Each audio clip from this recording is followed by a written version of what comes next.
Selamat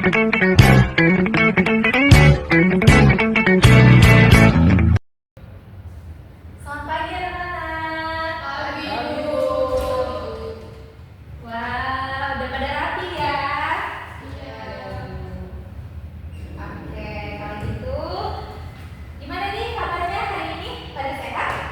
Alhamdulillah, luar biasa. Allah Akbar. Wah, Sylvia semangat banget ya. Udah sarapan pasti ya? Udah. Udah pada sarapan belum? Sudah, Bu. Sudah. Ya, Ya. Mas, Bu. Kenapa? Yang lain belum, Mas, belum pada makan. Iya, belum pada makan ya. Nanti jangan lupa sarapan ya, ke kantin ya. Pada mau bekal? Oh enggak, nanti ke kantin aja ya, ke sarapan. Sebelum itu, langkah baiknya sebelum kita memulai pembelajaran, kita berdoa terlebih dahulu ya. Baik, silakan saudara Khairul untuk memimpin doa ya. Baik teman-teman, sebelum kita belajar, mari kita berdoa kepada masing-masing, berdoa juga. Berdoa selesai. Amin, alhamdulillah. Terima kasih Khairul yang sudah memimpin doa pada pertemuan kali ini. Semoga pembelajaran kita kali ini nanti bisa ilmunya bisa cepat ketangkep ya teman-teman ya, bisa mengerti apa yang ibu sampaikan ya. Untuk itu ibu mau mengecek kehadiran terlebih dahulu ya, anak-anak. Pertama ada Sylvia, Hadir, Bu. hadir ya. Setelah itu ada Camelia, hadir ya. Camelia sakit? Oh enggak ya. Oke, fokus ya Camelia. Setelah itu ada Khairul. Tadi Bu, Oke, setelah itu ada Nurani. Hadir Bu. Baik, semuanya hadir ya. Oke, baik teman-teman, sebelum kita memulai pembelajaran, Ibu mau tanya dulu. Teman-teman udah bentar-bentar Ibu. Oke. Baik, karena Ibu sudah presentasi, selanjutnya Ibu mau tanya dulu. Kemarin kita belajar apa ya? Masih ada yang ingat minggu lalu? Nggak ada yang ingat? Oh, oke, nggak apa-apa. Jadi teman-teman anak-anak, kemarin itu kita mempelajari mengenai teks drama ya. Jadi sudah selesai ya untuk teks drama. Selanjutnya pada pertemuan kali ini kita akan mempelajari mengenai proposal atau kegiatan. Nah, di sini judul dari pembelajaran kita yaitu mengidentifikasi informasi penting dalam proposal kegiatan atau penelitian. Sebelum itu, anak-anak masih ingat nggak kemarin kita belajar apa? Drama. Iya, benar sekali. Kita udah selesai ya untuk materi pembelajaran drama. Selanjutnya kita akan belajar mengenai mengidentifikasi informasi penting dalam proposal kegiatan atau penelitian. Sebelumnya, anak-anak udah tahu belum proposal penelitian itu apa? Belum. Belum ya. Kalau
judul proposal itu kita harus mencantumkan nih apa sih objek dari penelitian kita ini, spesifikasinya itu apa gitu, apa yang kita bahas dalam proposal itu gitu ya. Selanjutnya yang kedua yaitu pendahuluan. Nah, pendahuluan ini berisi gambaran umum mengenai latar belakang dan juga konteks dari penelitian. Seperti yang Ibu jelaskan tadi, dalam pendahuluan ini ada beberapa bagian penting yang harus kita ketahui. Di sini ada 5 bagian penting dalam pendahuluan yang harus kita pelajari ya. Yang pertama yaitu adalah mengidentifikasi bagian penting dari proposal, yaitu menyebutkan elemen-elemen utama yang menjadi fokus dalam penelitian. Nah, dalam pendahuluan ini kita harus menyebutkan nih elemen-elemen apa sih yang harus ada di dalam proposal kita gitu ya. Selanjutnya yaitu kita dapat merumuskan masalahnya. Nah, dalam proposal tentu saja itu ada rumusan masalah yang nantinya dalam rumusan masalah itu kita harus selesaikan nih masalah yang sudah ditemukan dari penulis tersebut gitu ya. Dalam rumusan masalah itu kita bisa mengidentifikasi masalah yang akan diselesaikan atau dijawab oleh penelitian. Nah, seperti Ibu jelaskan tadi bahwasanya dalam rumusan masalah tentu aja ada penyelesaiannya. Nah, nanti di dalam pendahuluan itu ada rumusannya nih. Nah, nanti di pembahasan itu ada penyelesaian dari rumusan masalah tersebut. Paham ya? Selanjutnya yang ketiga yaitu ada tujuan penelitian. Nah, seperti yang kita tahu ya, tentu saja dalam penelitian itu kita harus tahu nih tujuan penelitiannya itu apa. Jangan ngalor ngidul tapi dia nggak tahu nih tujuannya itu apa. Nah, jadi dalam proposal itu kita tentu aja ada tujuan penelitiannya, yaitu menjelaskan secara spesifik apa yang ingin dicapai melalui penelitian tersebut. Nah, dalam proposal penelitian kita sebutkan nih ada beberapa poin dari rumusan masalah. Setelah itu ada tujuannya. Nah, ada beberapa poin dari tujuannya itu. Nah, kita harus kembangkan ya untuk penelitian apa sampai mana sih capaian dari penelitian itu gitu ya. Selanjutnya yang keempat ada kontribusi penelitian. Nah, dalam kontribusi penelitian ini itu kita dapat menguraikan manfaat atau dampak penelitian baik secara teoritis maupun praktis. Nah, dalam di sini dalam kontribusi penelitian ini kita bisa menguraikan nih manfaat dari penelitian kita ini apa, baik itu dari teoritis ataupun praktik itu sendiri gitu ya. Selanjutnya yaitu yang kelima ada definisi operasional. Nah, ini merupakan menyediakan penjelasan mengenai istilah-istilah kunci atau konsep-konsep penting yang digunakan dalam penelitian. Nah, dalam pendahuluan terakhir ini yaitu definisi operasional, kita itu bisa menjelaskan nih penjelasan mengenai kata kunci. Apa sih kata kunci dari proposal kita, biar yang membaca proposal kita ini nanti paham gitu ya, mudah dipahami gitu. Apa sih kata kuncinya? Misalnya nih kalau anak-anak baca proposal mengenai karena kita di ruang lingkup pendidikan bahasa Indonesia ya, misalnya kayak bagaimana cara pemerolehan bahasa kedua dari anak usia dini gitu ya. Nah, jadi kata kuncinya itu apa anak-anak? Pemerolehan bahasa kedua pada anak usia dini. Nah, seperti itu. Jadi itu yang akan menjadi fokus dalam pembahasan kita. Pada paham ya untuk pendahuluan ya? Baik, setelah itu kita lanjut ke tinjauan pustaka dan juga metode penelitian. Nah, tinjauan pustaka ini apa? Tinjauan pustaka ini berisi ulasan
dalam proposal kita tentunya kita juga harus menentukan jadwal pelaksanaannya itu kapan gitu ya. Jadwal pelaksanaan ini berisi rencana waktu pelaksanaan penelitian, biasanya disajikan dalam bentuk tabel atau diagram Gantt, terus mencakup seluruh tahapan dari awal hingga akhir penelitian itu. Jadi kita itu harus menentukan nih kapan kita melakukan penelitian itu, kapan selesainya, kita harus mempertimbangkan itu semua ya.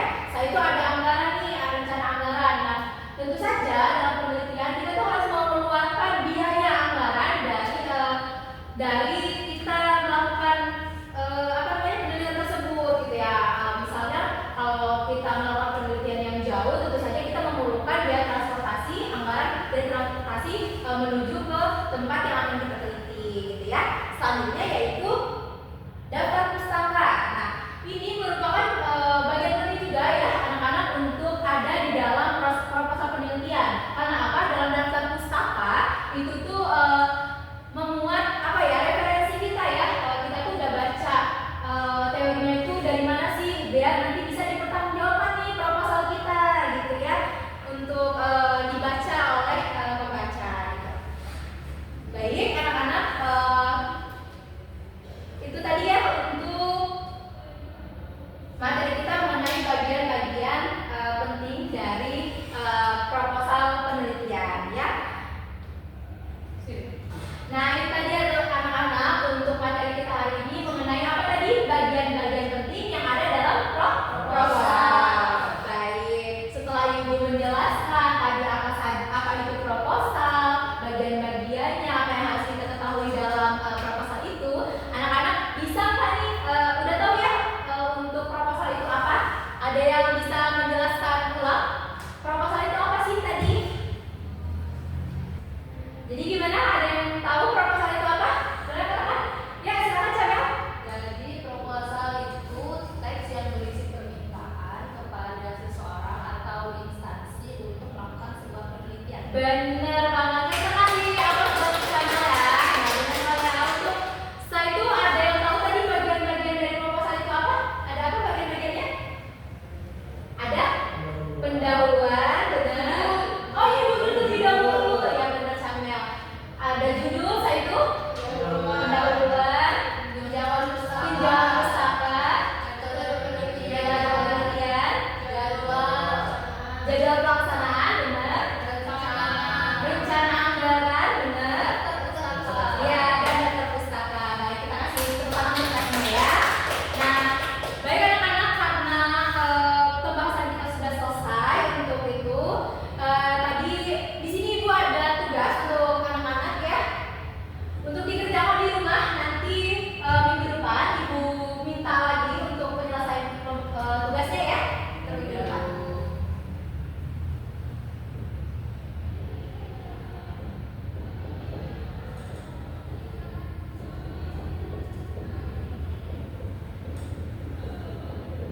Anak-anak bisa tulis di buku tugas ya. Ya, Bu.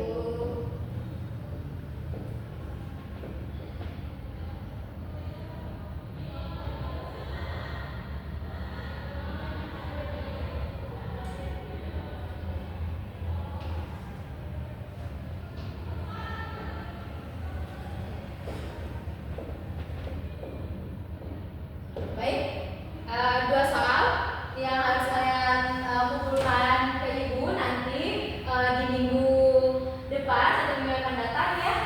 Apakah sudah selesai ditulis? Sudah. Oke, kan sudah selesai ditulis. Terus juga pembelajaran kita sudah selesai. Alhamdulillah, mari kita lapaskan dalam terlebih dahulu. Alhamdulillah ya Rabbil alamin. Baik, terima kasih ya karena sudah menyimak apa yang Ibu jelaskan dari awal sampai akhir.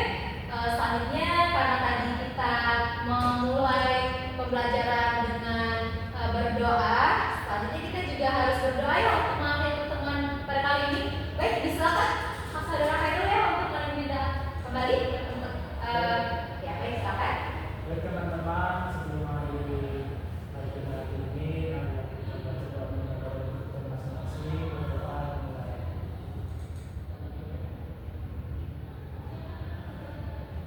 Berdoa selesai.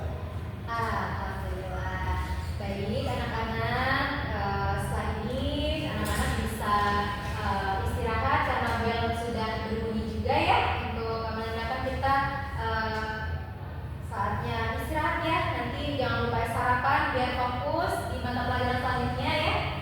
Baik, terima kasih ya anak-anak. Sekian dari Ibu, semoga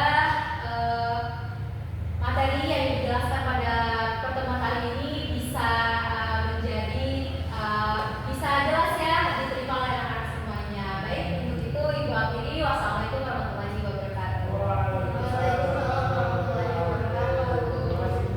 Kasih ya, ya, sama-sama semuanya. Assalamualaikum warahmatullahi wabarakatuh.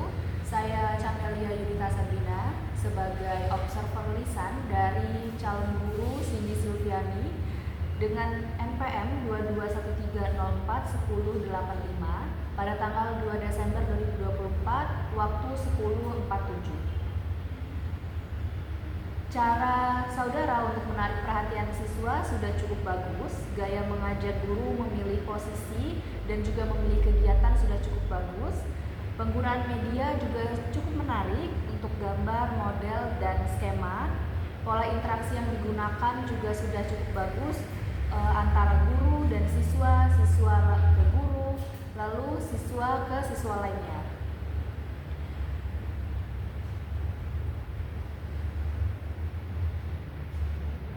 Komponen menimbulkan motivasi yaitu kehangatan, keantusiasan, menimbulkan rasa ingin tahu dan mengemukakan ide yang bertentangan sudah cukup bagus. Calon guru selalu bertanya kepada siswa untuk menimbulkan rasa ingin tahu siswa. Lalu calon guru juga mengemukakan tujuan pembelajaran yang ingin dicapai, juga mengajukan pertanyaan-pertanyaan yang sederhana agar dapat memantik rasa ingin tahu siswa, juga selalu mengaitkan pembelajaran yang sekarang dengan pembelajaran sebelumnya yang telah dijalani atau dilalui. Untuk menutup pembelajaran, meninjau kembali seperti simpulan juga sudah dilakukan oleh calon guru, mengevaluasi seperti menanyakan kembali kepada siswa apakah sudah memahami pembelajaran, juga memberikan soal-soal tertulis berupa PR atau pekerjaan rumah, dan soal-soal lisan seperti menanyakan mengenai pengertian tujuan pembelajaran yang telah disampaikan materinya. Namun untuk refleksinya kepada calon guru sebaiknya saat membuka dan menutup pembelajaran lebih divariasikan lagi, lebih dipanjangkan lagi durasinya, karena lebih di menutup dan membuka pembelajaran ini calon guru lebih menekankan pada penjelasan. Mungkin calon guru dapat memilih materi pembelajaran yang kompleks namun disusun secara sederhana. Sekian, terima kasih.